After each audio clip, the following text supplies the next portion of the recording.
Տիկին Գյուլերյան, դուք 004 շրջաբերականի շահառու որպես, առաջին շահառու նաև, առաջիններից մեկ եք, այստեղ խոսում եք պետության կորստից, պետականության կորստից և ընդհանրապես վեր գաղափարներից, պետականամետ ուժից։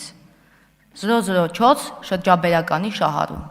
էդ է ձեր կուսակցությունը, որ ժպիտով նայում եք դրանից 004 շրջաբերականի բովանդակությունը ընդհանրապես չի փոխվում։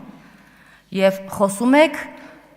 բեմականացված հանդիպումներից մարզային, խոսում եք տոտալ արհամարանքից և անտարբերությունից։ Պարոն Թունյանը ասաց, ես ուզում եմ շարունակել, և երևի ձեզ խոստանամ, որ հաջորդ անգամ մարզային այցերի ժամանակ ես խնդրեմ մեր քաղաքացիներին թույլ տան իրենց նկարահանել և իրենց խոսքերը տեղադրել իմ Facebook-յան էջում, տեսնեք, թե բեմադրված մարզային հանդիպումների մարդիկ ինչպես են խոսում ձեր մասին։ Բեմադրված մարզային հանդիպումները տեղի են ունենում փակ դահլիճներում, ձեր մասնակցությամբ։ Երբ որ վարչապետը և քաղաքացիական պայմանագիր կուսակցության թիմը շրջում է համայնքներով և մարդիկ տարբեր տեղերից դուրս են գալիս իրենց տներից և զրուցում են մեզ հետ, ուղիղ եթերում, և ինչ-որ մեկն էլ մի բան է ասում, որը ձեզ է դուր գալիս, ամբողջ այդ դիմադիր դաշտով սկսում եք իրար հետ չտալով տարածել, ասելով, հա, էսա, Փաշինյանին էս ասեցին, են ասեցին, բա այդ բեմադրվածի ժամանակ այդ տենց ենք բեմադրել, որ մարդկանց էլ ասում եք եկեք մի քիչ դժգոհեք։ Անլուճ է ձեր քննադատությունը, և եթե նայում ենք այն տեսանկյունից, որ նախընտրական տարի է ու դուք պետք է գաք ստեղ ժողովրդին համոզեք, որ ձեզ ընտրեն, դուք ամեն անգամ ժողովրդին գալիս եք համոզում եք, որ ժողովուրդ ջան, մենք լավը չենք, ընտրեք քաղաքացիական պայմանագրին, մենք բան չի փոխվել մեր մեջ։ Այն օրը ձեր գործընկեր Գեղամ Մանուկյանը Պետրոս Ղազարյանի մոտ հմեկում չկարողացավ պազերեսով նայել և հարցին պատասխանել, ասելով, արդյոք Ռոբերտ Քոչարյանի օրոք եղել են ընտրակեղծիքներ, թե ոչ։ Հարուձևի պտտեց, անգամ դուք ամաչում եք ձեր ուժի առաջնորդի ժամանակների մասին խոսելուց, որովհետև դուք չեք կարող նայել քաղաքացիներին և ասել, որ մենք ընտրվել ենք այն ժամանակ արդար ընտրություններով, որովհետև բոլորս կենդանի ենք, դժբախտություն ձեզ բոլորս չենք մեռել, և հիշում ենք և տեսել ենք, ոնց են քվյատուփեր գողանում, ոնց են կեղծում, ոնց են փողով մարդկանց ստիպում ընտրություններին մասնակցել։ Տիկին Գյուլերյան, ամոթ է։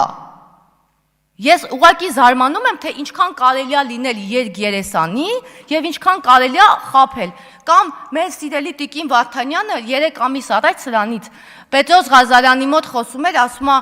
տենց կամահրանքով ձեռառնելով բան, ասում է, վարչապետը բան է արել։ 63 տարեկան մարդկանց վերաբերյալ ասում է ամենալավ տարիքն է, ինչ-որ ձեռնարկատիրությամբ զբաղվելու համար, չէ, 72 տարեկանն է լավ տարիք, որ մարդը դառնա վարչապետի թեկնածու։ Չեք զգում ձեր խոսքերի մեջ ինչ-որ հակասություն։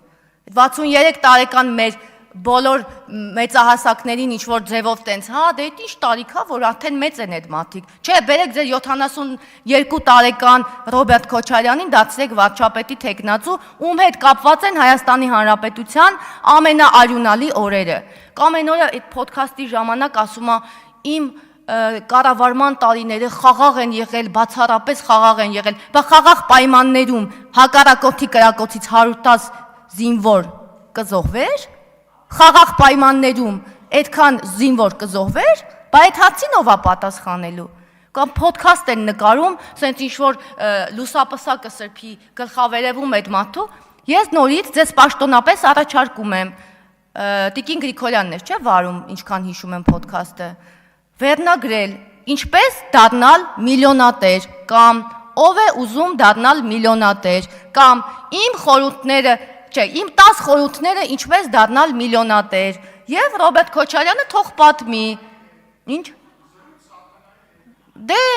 թեկուս նաև, զրույց սատանայի հետ հուշեցին, բայց ինչպես դառնալ միլիոնատերը, պատկերացրեք, այն որ տենց հումոր արեց, ձեր սիրելի առաջնորդը ասեց, էշի պես ով որ զրա իրան շատ կնայեն, այդ որ ասի, ով է ուզում դառնալ միլիոնատեր և պատմի, թե ինքը ոնց է դառել միլիոնատեր, միլիոնից ավել է հավաքելու, հավատացեք, որովհետև բոլորին շատ հետաքրքիր է, ոնց կարելի է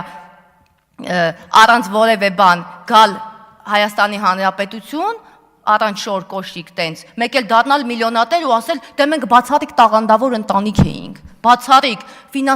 Ռոքֆելլերները բանը չկան, բացառիկ տաղանդավոր ընտանիքեր եկան միանգամից ես իմ ինչ միլիոնների տեր դառան։ Իսկ ընդհանրապես այս խոսակցությունը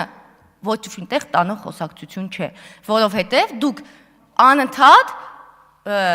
բան եք անում, ձեզ ուզում եք սրբադասեք, բայց դաշնակցությունը 135-ամյա, այդտեղ մի քիչ տենց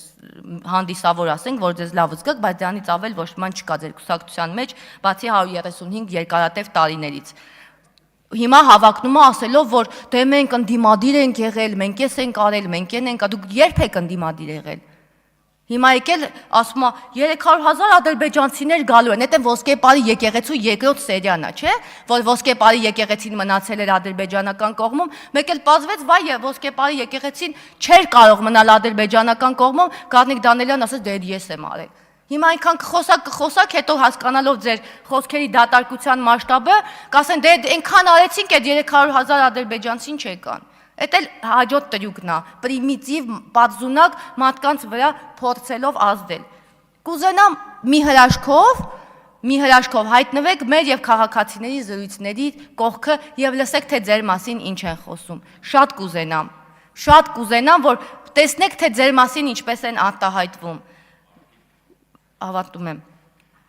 Եվ այո, սա նախընտրական տարի է եւ դուք հենց հիմա այսօր, երեկ եւ վաղն վստահ եմ, ձեր բոլոր լավագույն կողմերից ցուցադրում եք։ Մենք անելու բան էլ չունենանք, դուք ձեր մաղձով, նավսով, բայղուշությամբ եւ նախանձով ամեն ինչ անելու եք։ Եվ այստեղ դուք չեք նստելու, հավատացնում եմ ձեզ։ Եվ սա մեծամտություն չհամարեք երբեք, որովհետեւ շատ սխալ է մեծամտորեն խոսալ։ Ես ուղղակի վերլուծում եմ ձեր բոլորի խոսքերը եւ ձեր պահվածքը։ Դուք ձեր կեղծավորությամբ այստեղ չեք հայտնվելու, որովհետեւ դուք եւ ձեզ եւ Հայաստանի Հանրապետությանը գիտեք ինչ է բաժանում 004 շրջաբերականը։ Անդառնալիորեն բաժանում է։ Շնորհակալություն։